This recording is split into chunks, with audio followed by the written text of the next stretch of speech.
Sa una bitang panahon 'no, ang tawag bitaw nila sa kanang imong anak, panalitan kung ang imong anak gikasal na, ang tawag nila ana nahalin na.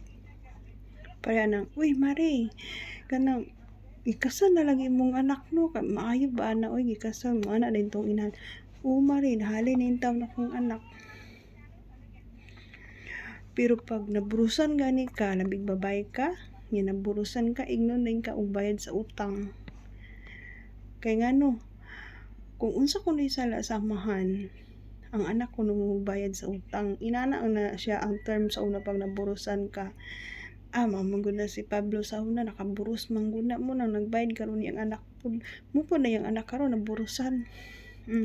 Inana ang kanang kinaraan sa unang panahon, mga 80s, 90s. Unya, ang tawag po sa ila sa una, kung pinangkan ka, gipangasawa ka, ang lalaki, ang tawag nila na berdugo. Palitan, ningo siya, "Nanay, mangasawa ko sa imong anak." Mana day ng kinikan, andam na ba ka maberdugo?